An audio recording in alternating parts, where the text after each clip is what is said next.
Capítulo 5. As classes de raciocínio. O segundo grande mecanismo de formação do eu está ligado às classes de raciocínio, a memória genética, existencial e de uso contínuo. Como primeiro mecanismo, representa os alicerces da formação do eu e as classes de raciocínio desenvolvidas, bem como os demais mecanismos que estudaremos. Representam as construções que serão edificadas sobre esses alicerces. As classes de raciocínio estão relacionadas ao conteúdo dos pensamentos e podem ser classificadas em raciocínio simples ou unifocal, complexo ou multifocal, lógico, abstrato, dedutivo e indutivo. Estudaremos nos próximos 2 capítulos fenômenos diretamente ligados ao tipo e à natureza dos pensamentos. De acordo com a teoria da inteligência multifocal, há 3 tipos de pensamentos: o pensamento essencial, o dialético e o antidialético. O primeiro é inconsciente e os 2 últimos são conscientes. Quanto à natureza dos pensamentos, ela é classificada em real ou essencial e virtual ou imaginária. Tudo que eu abordar sobre as classes de raciocínio nesse capítulo tem estreita relação com as formações do pensar e a natureza do pensar. Como o assunto é extenso, me aterei mais ao raciocínio simples, unifocal, e ao raciocínio complexo, multifocal. Quanto aos demais classes de raciocínio, farei apenas uma síntese. Existem várias subclasses que serão estudadas no futuro em outros textos. Cada raciocínio é um construto. A pauta do raciocínio simples, unifocal, e do complexo, multifocal. O raciocínio simples é produzido por pensamentos simples, que por sua vez usam uma base quantitativa e qualitativa limitada de dados e uma eficiência reduzida na organização das informações. Sua construção é linear, pautada pela ação-reação, estímulo-resposta, unifocalidade. Por isso também é chamado de raciocínio unifocal. O raciocínio unifocal vê os fenômenos por um único ângulo, portanto, através de um campo intelectual reduzido, enquanto o raciocínio multifocal abrange múltiplos focos e múltiplas formas de organização dos dados. Por isso, ele pode ter baixa, média e alta complexidade. Para se encaixar na categoria de raciocínio simples unifocal, ele tem de ter a menor taxa possível de interferência, indução, intenções subjacentes, paralelismo, sentimentos subliminares, conclusões multiangulares e a maior taxa possível de objetividade, lógica, linearidade. Para se encaixar na categoria de raciocínio complexo multifocal, as taxas dos elementos citados devem se inverter. O pedido ordem de uma criança a observar um brinquedo numa loja. Mamãe, eu quero esse brinquedo. Expressa um raciocínio simples, pois tem elevada taxa de objetividade. Mas um pedido, pergunta, solicitação que diz: Mamãe, você pode me comprar esse brinquedo? É um raciocínio que tende à complexidade, pois tem significativa taxa de subjetividade e interferência, decorrente de rápida e sofisticada análise dos seus limites e da necessidade de concordância da mãe. A quantidade de janelas abertas e a quantidade da organização dos dados são muito maiores no raciocínio complexo multifocal. As gritantes diferenças entre o raciocínio unifocal e multifocal. No raciocínio simples unifocal, enxergam-se somente as próprias necessidades. No complexo multifocal, coloca-se no lugar dos outros e também enxerga-se as necessidades deles. No raciocínio unifocal, a felicidade dos outros não afeta a minha emoção. é a fonte do egoísmo. No raciocínio multifocal, contribuir com a felicidade do outro irriga a minha própria felicidade. É a fonte do altruísmo. No raciocínio unifocal, enxergam-se apenas os seus próprios direitos. No multifocal, enxergam-se também os direitos dos outros. No raciocínio unifocal, desencadearam-se guerras, genocídios, homicídios, exclusão social. No raciocínio multifocal, desencadearam-se as lutas pela igualdade, fraternidade e liberdade. No raciocínio unifocal, há uma liberdade sem limites. No complexo multifocal, enxerga-se que só há liberdade dentro de certos limites. No unifocal, procura-se o prazer a qualquer custo. No multifocal, procura-se o prazer que preserve a vida. No raciocínio unifocal, liberta-se o instinto e fere-se quem nos feriu. No multifocal, liberta-se a generosidade e se pensa antes de reagir. No raciocínio unifocal, toda ação provoca uma reação. No raciocínio multifocal, toda ação provoca a razão, ato de pensar. No raciocínio unifocal, ama-se a resposta. No multifocal, ama-se a oração dos sábios, o silêncio proativo. E nesse intrigante silêncio, liberta-se a arte da pergunta: quando? Por quê? Como? Será que não há outra forma de pensar e reagir? No raciocínio unifocal, detestam-se os fracassos e amam-se o sucesso. No multifocal, tem-se plena consciência de que ninguém é digno do sucesso se não usar seus fracassos para conquistá-lo. No raciocínio unifocal, procura-se o sorriso e os aplausos. Mas no raciocínio multifocal, sabe-se que o drama e a comédia, os aplausos e as vaias fazem parte da historicidade humana. O raciocínio unifocal leva o eu a ter a necessidade neurótica de estar em evidência social. O raciocínio multifocal liberta o eu para encontrar prazer no anonimato. O eu unifocal quer ter o controle dos outros. O eu multifocal sonha em ter de si mesmo o controle. O eu unifocal pune quem erra. O multifocal dá sempre uma nova chance. O eu unifocal receita as ideias dos outros. O multifocal as cria. O eu unifocal estabelece ordens. O multifocal pensa pela empresa. O eu unifocal corrige erros. O multifocal os previne. O eu unifocal impõe suas ideias. O multifocal as expõe gentilmente. O eu unifocal recua diante do caos. O multifocal vê nele uma oportunidade de iniciar uma nova etapa. O eu unifocal curte o fim da trajetória. O multifocal curte o processo.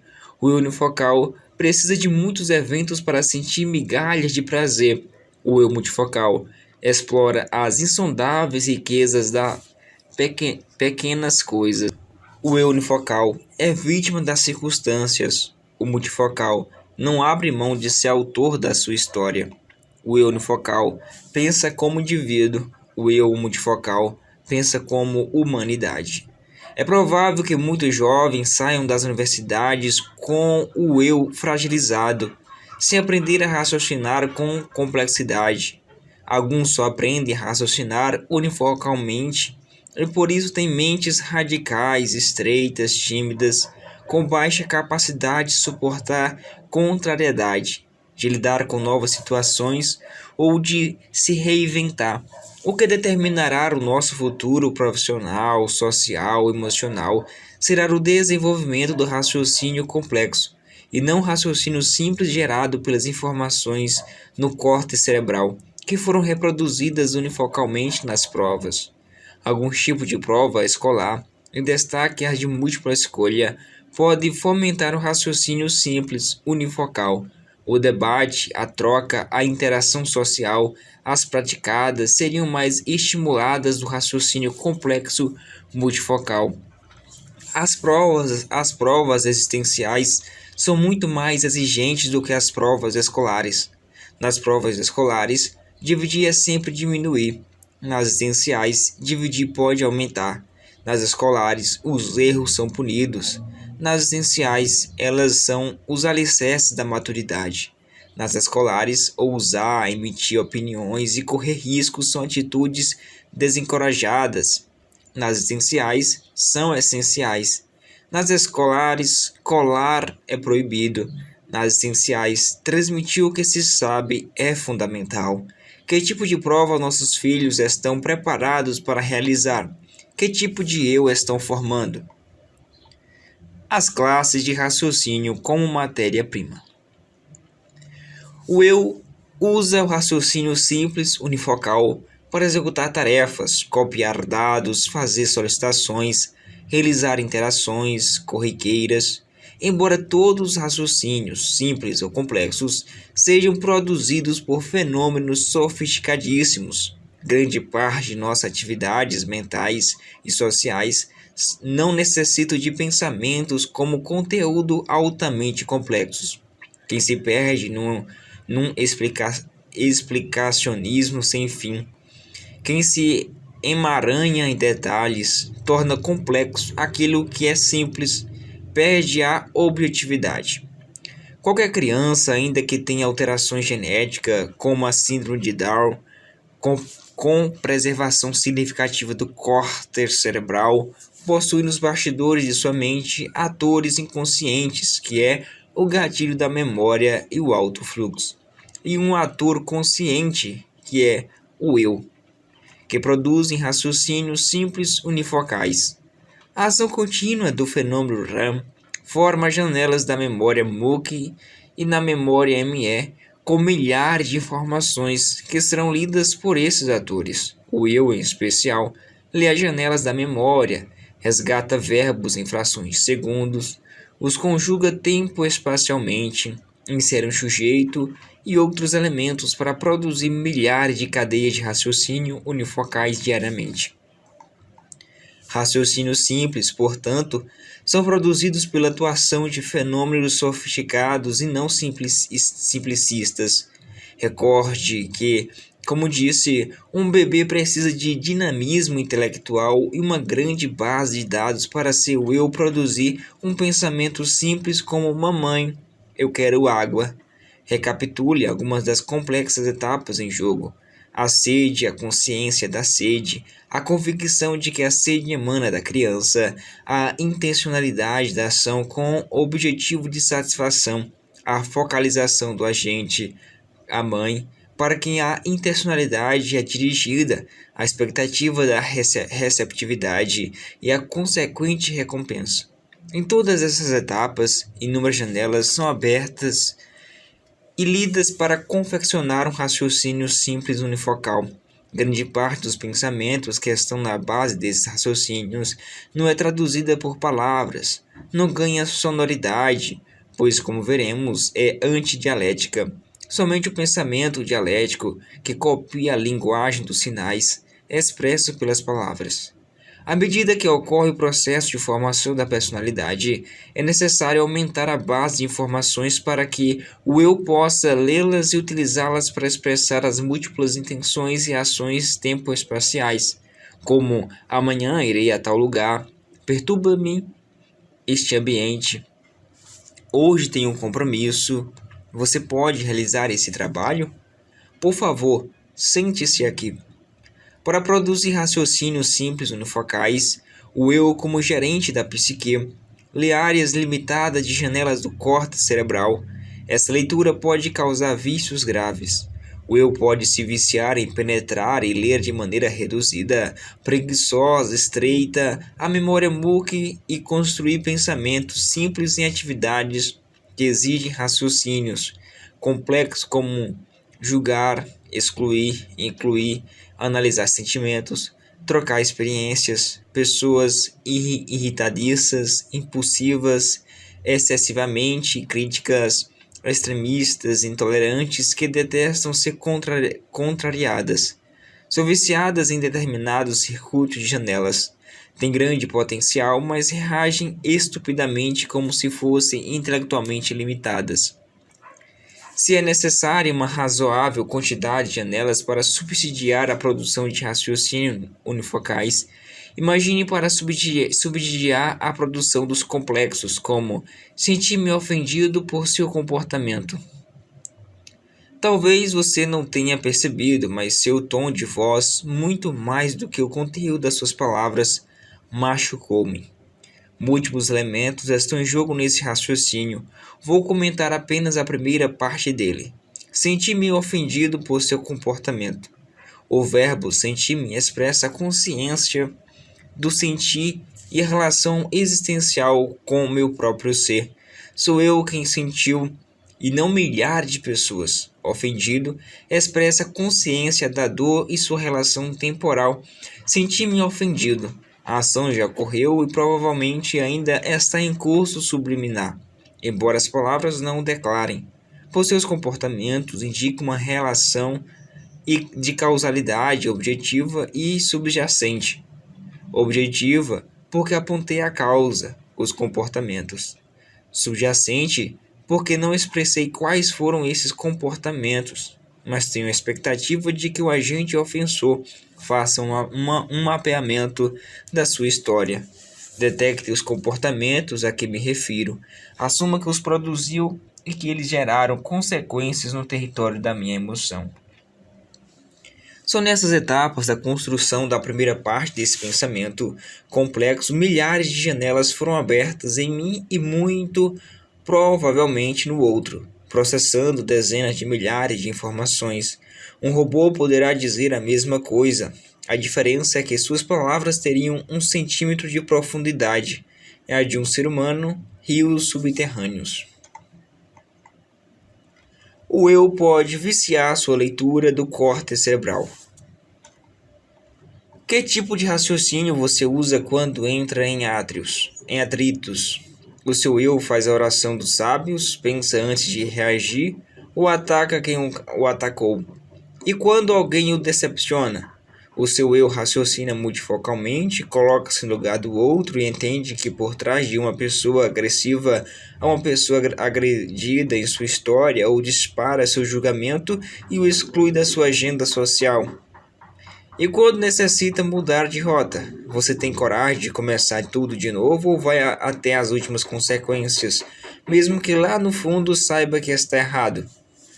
Todos nós temos um eu viciado, em maior ou menor grau, em áreas restritas da memória MOOC e da memória ME, nos focos de tensão, seja por sermos prisioneiros das janelas killer, seja por não desenvolvermos habilidades para ampliar o campo de leitura da memória e, consequentemente, superar o cárcere do raciocínio simples unifocal. Não basta ter uma base maior de dados, um córtex cerebral com bilhões de dados, se o eu não desenvolveu a capacidade para acessá-los e organizá-los. Sem essas habilidades, um cérebro oculto não produzirá uma mente madura. Como disse e reafirmo, já foi o tempo em que ser gênio era ter uma excelente memória, uma capacidade de armazenamento espetacular. Hoje, qualquer computador tem melhor capacidade de armazenar ou pelo menos de acessar os dados que o mais brilhante dos gênios.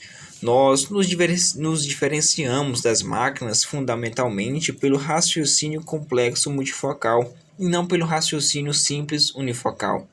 Não apenas drogas podem viciar o eu, mas o circuito de leitura da memória também. O eu, dependendo da educação a que é submetido, vicia-se na construção de pensamentos com estreitas dimensões intelectuais, emoções sociológicas, filosóficas. O senso comum sabe que cada pessoa tem uma índole, só que não sabe que essa índole são os vícios de leitura da memória. O senso comum acredita que a índole não muda, mas em tese o ser humano não é imutável. Acredito nisso não apenas como humanistas, mas também como pensador da área.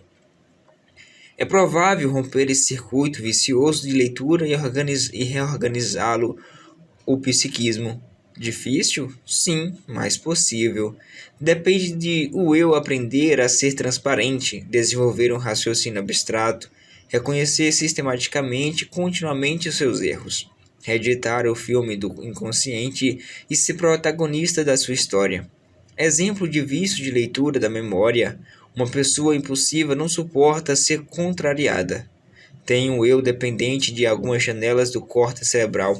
Reage pela pauta da razão unifocal. Bateu, levou.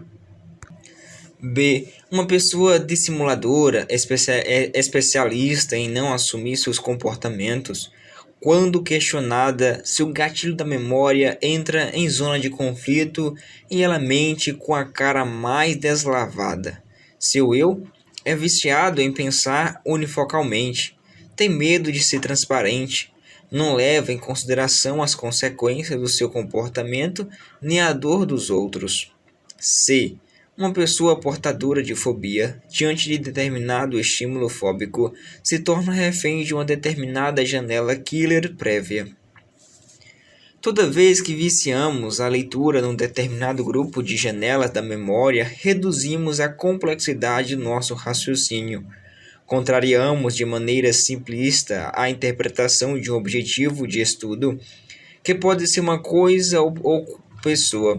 Muitos cientistas, artistas, esportistas destroem sua criatividade depois de alcançarem o sucesso por causa dos vícios de leitura dos circuitos da memória. Contraem a capacidade de arriscar-se, aventurar-se, debater e imaginar. Se você teve sucesso em determinadas áreas, cuidado, o risco de um engessamento intelectual inconsciente é grande. Existem circuitos de leitura da memória que determinam a especialidade da inteligência, como descritas na teoria das inteligências múltiplas de Harvard-Garden, inteligência musical, interpessoal, lógico, matemática e etc. Mas as especialidades podem trazer sérios riscos se o eu não ampliar o território de leitura para desenvolver habilidades fundamentais. Um ser humano especialista numa área pode tropeçar vexatoriamente em outra. Devemos ser especialistas com viés generalistas.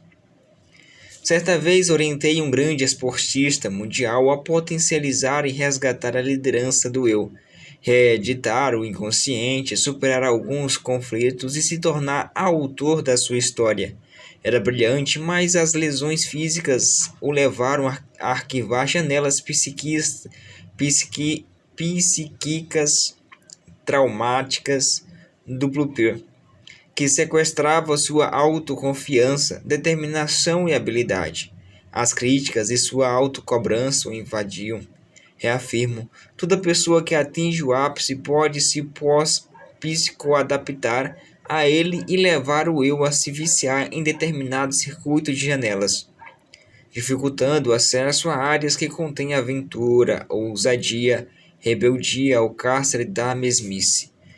Como ele tinha uma mente brilhante, entendeu que primeiramente se ganha o jogo no complexo, campo da própria mente, e só depois na área esportiva compreendeu que o eu deve sair das raias da passividade, identificar as janelas que o controlam, proteger sua emoção, administrar sua ansiedade e ser líder da sua psique nos focos de estresses. Como era disciplinado, fez exercícios intelectuais continuamente para deixar de ser servo e se transformar no autor da sua história. E conseguiu. Nada é tão belo e relaxante quanto alcançar essa meta. Os aplausos, reconhecimentos e a notoriedade levam inconscientemente o eu a procurar zonas de segurança para preservar o sucesso. O que engessa sua flexibilidade, rebeldia e inventividade. Essa zona de segurança é evidenciada por duas coisas: áreas restritas de leitura da memória MOOC e o uso excessivo do pensamento dialético previsível, que é traduzido pelo raciocínio lógico linear. Estudaremos que o pensamento antidialético imprevisível transgride a mesmice, liberta o imaginário e fomenta a criatividade. Não é exagero dizer que 90% do raciocínio humano é bloqueado pela educação simplista unifocal lógica do eu. Um psiquiatra ou psicólogo clínico que quer enfiar o paciente na sua teoria não está exercendo o pensamento complexo, mas sim o simplista. A história de professores de psicologia, psicanalistas ou cognitivistas radicais que dizem aos seus alunos que a teoria que abraçaram é a top e as demais são irrelevantes. Eles não sabem que a verdade é um fim inatingível na ciência. Desconhecem as classes dos raciocínios e as variedades que entram no seu processo de construção e menos ainda as armadilhas que podem ocorrer nos mecanismos de formação do eu. A pedagogia do radicalismo é grave. Tem chance de formar psicólogos que não desenvolverão um raciocínio complexo multifocal no set terapêutico, mas um pensamento simples unifocal, levando-os a enquadrar radicalmente os pacientes na teoria que abraçaram, desrespeitando a individualidade e a variabilidade da personalidade de cada paciente. O paciente sempre será maior do que uma teoria psicoterapêutica. É a teoria que deve servir ao paciente, não ele a teoria. O eu de um psiquiatra ou de um psicólogo clínico tem de ser livre e maduro para pensar com complexidade, para se colocar no lugar do paciente e dar ferramentas para que o eu dele se reorganize e reconstrua sua história. Erros de um eu encarcerado, estressado. Ciúmes, atritos, discórdia, raiva, mágoas e medos são com frequência frutos de mentes estressadas, equipadas para pensar sem complexidade. Um eu viciado em construir raciocínio unifocal poderá transformar uma barata no monstro, uma frustração numa experiência inaceitável, uma traição em ódio mortal. Os piores inimigos do eu não estão frequentemente fora dele, e sim nas emboscadas existentes em seus mecanismos construtivos. Uma pessoa que tem autoconsciência sólida e habilidade para aumentar a base de leitura da memória jamais venderá sua dignidade e tranquilidade por um preço vil. Se alguém a que ele ama atrai ou frustra, lhe dá liberdade para partir sem vingança e sem grandes mágoas. Não existe pessoas intelectualmente limitadas, mas mentes estressadas e viciadas em raciocinar de maneira estreita e unifocal. Um professor que, ao analisar a prova dos seus alunos, só dá nota em função da repetição dos dados objetivos, está exercitando o pensamento simples unifocal e não complexo multifocal, pois está desconsiderando a inventalidade, o raciocínio esquemático, o imaginário e a ousadia deles. Sua atitude contribui para formar repetidores de ideias e não pensadores. Pode contribuir, inclusive, para destruir gênios. Lembro-me de uma jovem especial que tirou 0 numa redação. Será que apenas o esforço intelectual de participar não valia alguma nota? O raciocínio dela era tão limitado que não merecia ser minimamente considerado. Que base se usa para aferir dados subjetivos de uma redação? Para mim, ela era inteligente, inventiva, ousada, mas levou um 0 do seu professor.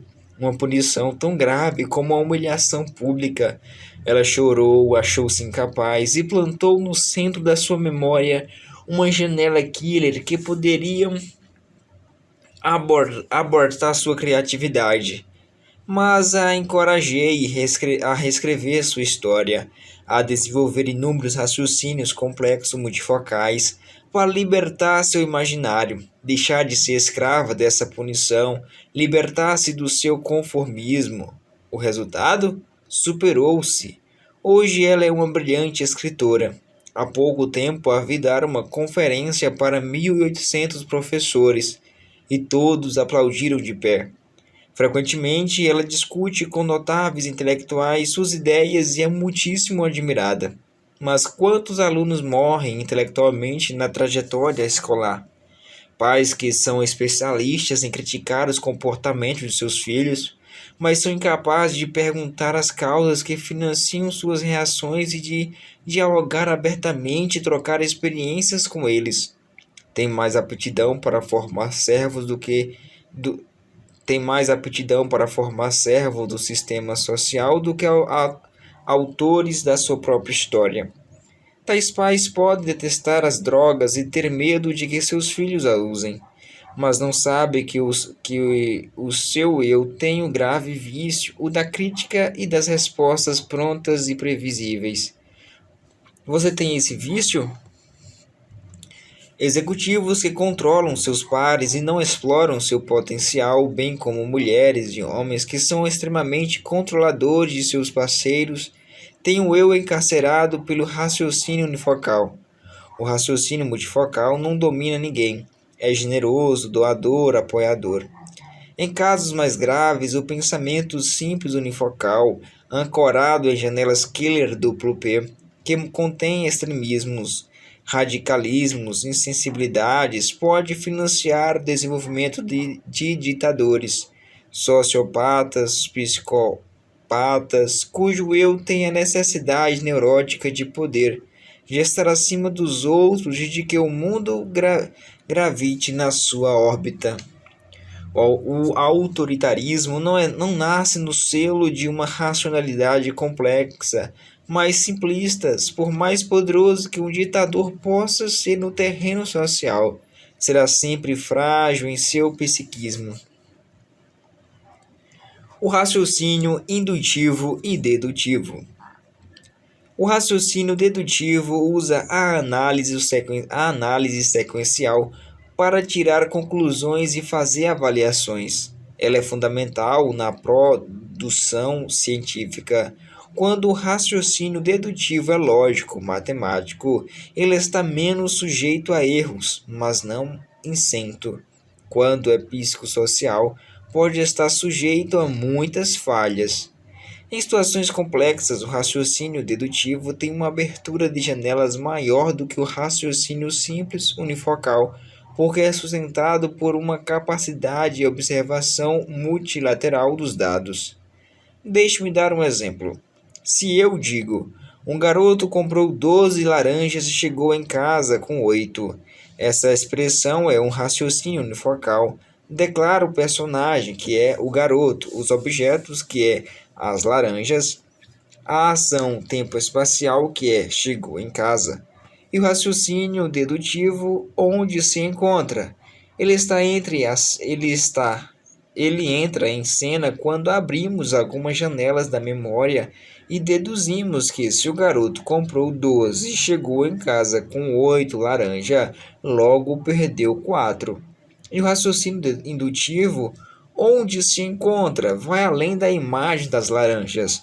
O eu amplia o número de janelas abertas e questiona as verdades dedutivas. Se o garoto chegou com 8, pode não ter perdido nenhuma. Mas como? Pode ter chupado 2, doado uma para um amigo e ter jogado outra fora porque estava podre. O raciocínio indutivo amplia o leque de possibilidade, questiona a lógica imediata, transgride os paradigmas. O raciocínio dedutivo tem muita afinidade com o pensamento dialético e o indutivo com o pensamento antidialético. Hitler usava o raciocínio simples unifocal para exterminar judeus, homossexuais, marxistas e outras minorias. Sua mente insana usava dados falsos para deduzir suas conclusões débeis. Para ele, seus inimigos contaminavam a raça ariana superior. Logo concluiu que tinha de ser exterminados. Ele disse num discurso: nenhuma personalidade militar ou civil poderá me substituir. Após esse raciocínio simplicista, unifocal, verbalizado com voz imponente para seus asseclãs ou seguidores, que o endeusava, afirmou: estou seguro da força do meu cérebro e da minha capacidade de decisão. E ele, cessado nessa autoconfiança psicótica, concluiu: As guerras nunca devem terminar a não ser pela capacidade de total aniquilamento do adversário. Fiel ao seu raciocínio delirante, ele levou a guerra até as últimas consequências. Não apenas exterminou milhões de pessoas das mais diversas nações, mas também levou a juventude alemã a um verdadeiro suicídio, mesmo quando sabia que era um fraco. No dia 14 de maio de 1934, um alemão fascinado por Hitler escreveu uma peça teatral, Irmãos de Sangue, que seria encenada pelos meninos hitleristas. Seu raciocínio simplicista unifocal apontou Hitler como o Messias. O Führer foi enviado pela misericórdia de Deus, não apenas para a Alemanha, também para outras nações. Se Hitler é uma espécie de Messias, deduziu, somos profetas do Führer. E vamos acabar com as religiões. Podemos construir as pontes para o futuro da Alemanha, que nossos filhos olhem orgulhosos para o alto. O raciocínio unifocal dedutivo tem sido a fonte das grandes tragédias humanas. No livro Colecionador de Lágrimas versus Hitler, um romance histórico-psiquiátrico a ser publicado em breve, comento esse raciocínio nazista e suas imagináveis atrocidades. Ele pode adestrar mentes frágeis. Himmler, que era o todo-poderoso chefe da polícia secreta SS, a tropa de elite de Hitler, a mesma que controlava com incrível severidade os campos de concentração, era uma mente adestrada. Tremulava na frente de Hitler. Não tinha um raciocínio complexo multifocal, mas unifocal, dedutivo e serviçal. O problema é que quando se usa uma base de dados errada, as deduções podem ser completamente irracionais. Diante dessa análise, devemos nos perguntar: os colegiais e os universitários estão desenvolvendo coletivamente o raciocínio complexo multifocal indutivo? Tem eles um eu que possui consciência dos seus papéis vitais? Esse eu é gerente de seu psiquismo? Tem consciência das classes de raciocínio? Qualificam sua racionalidade? São questionadores das verdades ideológicas e científicas? Sabem colocar-se no lugar dos outros? São altruístas? Pensam antes de reagir nos focos de estresse? Têm resiliência para trabalhar e superar suas angústias e frustrações? O raciocínio abstrato. O raciocínio abstrato é a classe de raciocínio mais íntima e introspectiva do eu. Ele envolve a classe multifocal e indutiva, mas o classifico separadamente devido à sua arquitetura e praxis específica. Ou deveria ser a ferramenta intelectual básica do eu para conhecer a si mesmo, se interiorizar, se observar e se mapear. Como abordarei extensamente o raciocínio abstrato no capítulo sobre o mecanismo da autoconsciência, aqui apenas farei uma síntese dele. Já manifestei em um dos meus livros que quanto pior a qualidade da educação, mais importante será o papel da psiquiatria e da psicologia. Infelizmente, como a educação mundial foca o exterior, além de perder oportunidades educativas preciosas, contribui indiretamente para formar pessoas doentes. É quase inacreditável que alunos fiquem tantos anos sentados nas escolas sem serem ensinados sobre as classes dos pensamentos. É inconcebível também que não aprendam a exercitar o raciocínio abstrato, que é imprescindível para a prevenção dos transtornos psíquicos e para a formação do eu e dos seus papéis vitais, como o eu fará uma higiene mental, protegerá a emoção, gerenciará a ansiedade, reciclará o poder dos pensamentos mórbidos e dos fantasmas do medo. Se ele não sabe desenvolver minimamente o raciocínio abstrato, as crianças, os adolescentes e universitários não sabem sequer que tem um eu que deve dar um choque de lucidez em seus pensamentos perturbadores e emoções angustiantes. Não se admite que os alunos joguem o lixo na carteira e no chão, mas nos silenciamos sobre o lixo psíquico que acumulam. Parece que os pensamentos e emoções doentias não nos infectam. Sinceramente, espero não ser uma voz solitária no teatro social, que cada vez mais se levantem profissionais de todas as áreas apontando esse paradoxo e declarando que a humanidade tomou o caminho errado. Não basta desenvolver um raciocínio abstrato, é necessário desenvolvê-lo saudavelmente. Pelo menos 2/3 das pessoas apresentam sintomas de timidez. Uma parte delas desenvolve um raciocínio abstrato doentio que gera uma introspecção inadequada, que gera baixa autoestima e que, por sua vez, desestabiliza a emoção. Não gerencia os pensamentos, não abranda a ansiedade. Dentre tais pessoas, algumas se punem frequentemente, não admitem seus erros, são algozes de si mesmas, acham-se sempre incapazes e indignas de ser felizes, são generosas com os outros, mas excessivamente críticas consigo mesmos. Outras, ao contrário, punem os outros, são miseráveis e infelizes, pois vivem em função deles. São especialistas em apontar os erros das pessoas que as rodeiam, mas nunca os seus. Ainda outras acham frequentemente que os outros falam delas e tramam contra elas. Isso porque o seu eu tem ideias paranoicas ou de perseguição. São capazes de manipular as pessoas ao seu redor, de mostrar que são vítimas de determinados algozes. No começo, por serem persuasivas, conseguem arrebatar mentes inocentes, mas pouco a pouco caem em contradição. Todas essas pessoas, ainda que tenham excelente potencial para brilhar e se reciclar, têm defeito na construção do eu. O eu coloca-se como um servo dos conflitos delas, e não como autor da sua história. A introspecção inadequada é uma bomba contra a saúde psíquica. É cultivadora de janelas killer duplo P, que contrai a sociabilidade, o prazer de viver, a capacidade de filtrar estímulos estressantes. É provável que a maioria das pessoas que desenvolvem um raciocínio abstrato não desenvolva de maneira saudável.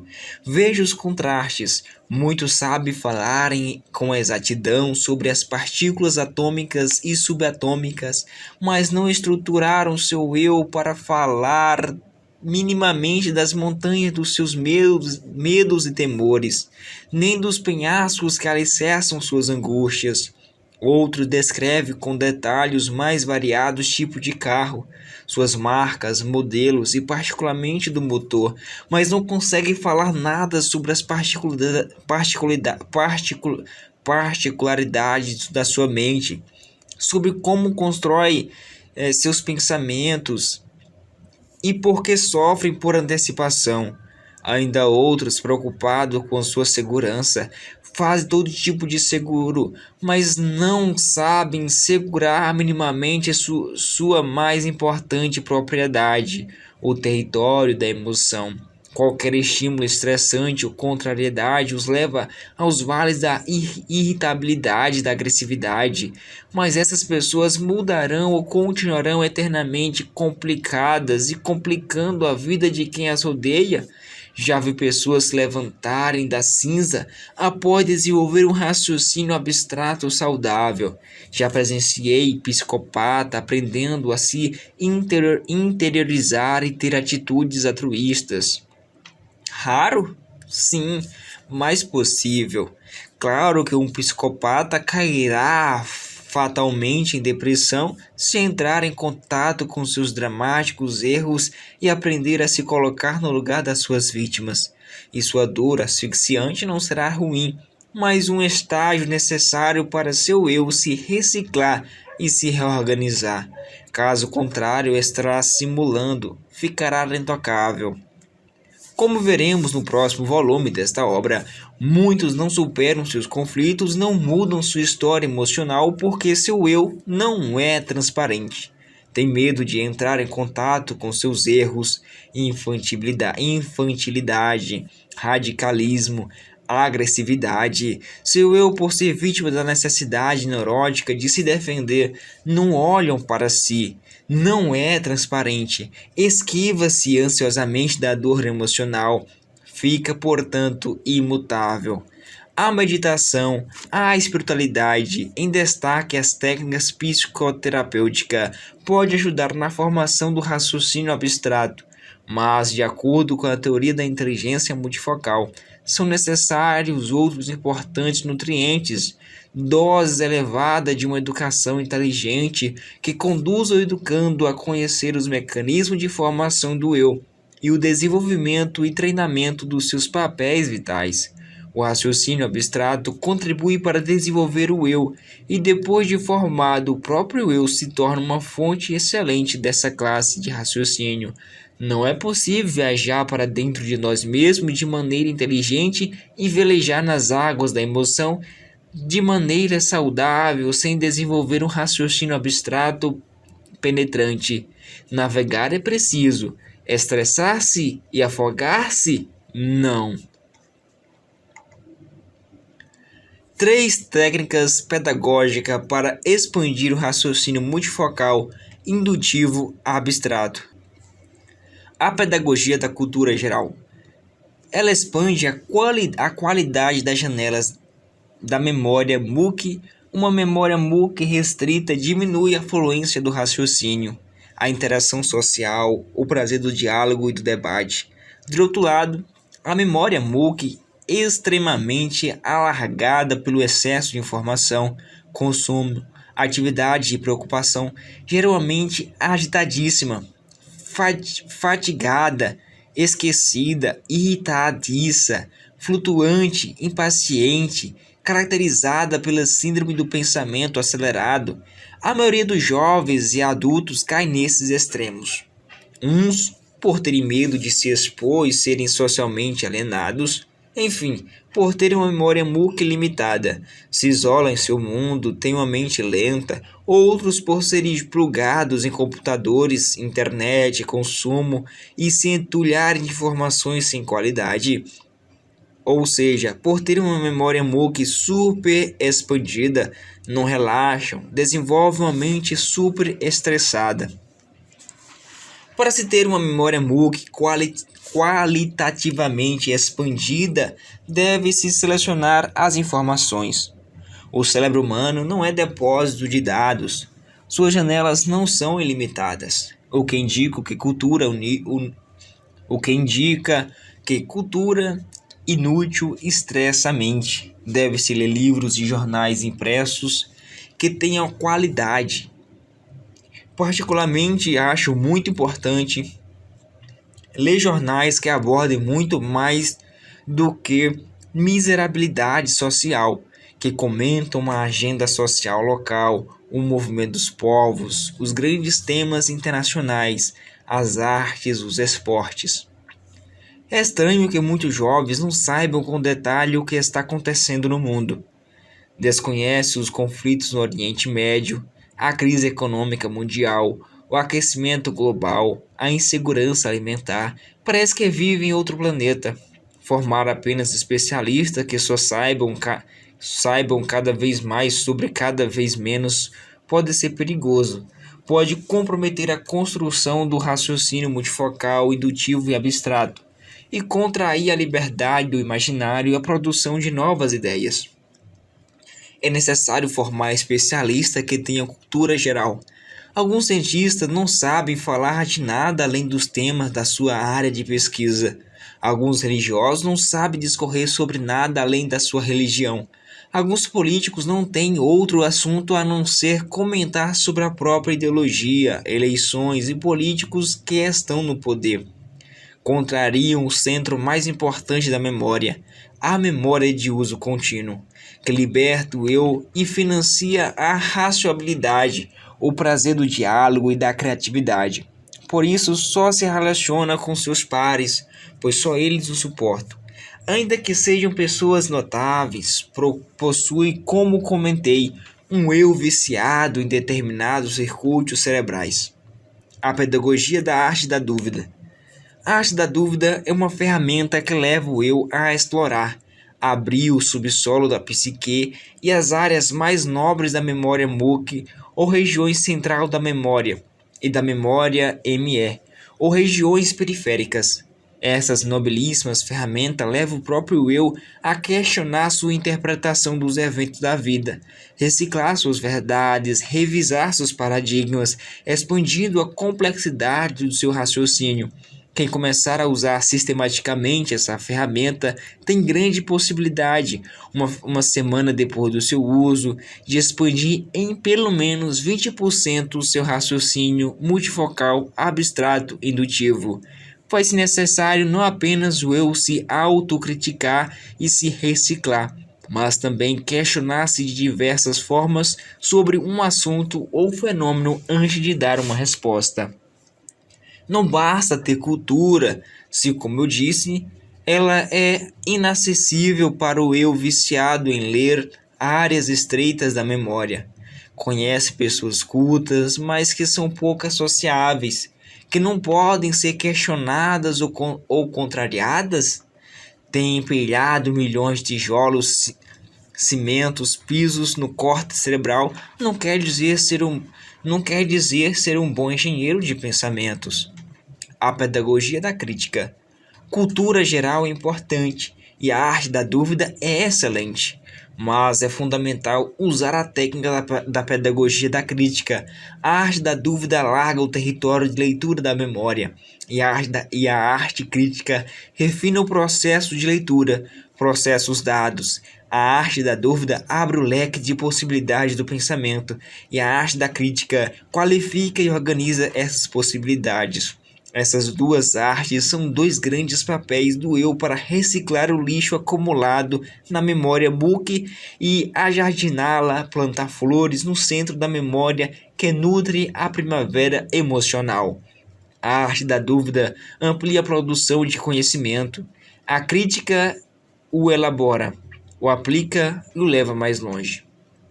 A crítica nos tira da condição de espectadores passivos e nos transforma em atores do processo de construção das ideias. Certa vez dei uma conferência no Congresso de Pesquisa e Ensino. Comentei com os alunos de graduação e pós-graduação que quem não aprender a desenvolver um raciocínio abstrato e multifocal indutivo e não utilizá-lo para repensar suas verdades, o conteúdo dos seus livros e os ensinamentos dos seus professores, terá grande chance de ser servo e não construtor do conhecimento. Estimulado pela preleção, muitos universitários e mestrados vieram conversar comigo, dizendo que queriam um dia reciclar os paradigmas das universidades e alavancar o processo de formação de pensadores. Foi um bom começo. Alegrei-me por aqueles rebeldes. Descobriram que, no brevíssimo palco da existência, se intimidar na plateia não é a atitude mais saudável. O eu tem duas grandes responsabilidades históricas: reciclar a sua história e reciclar, tanto quanto possível, a história social.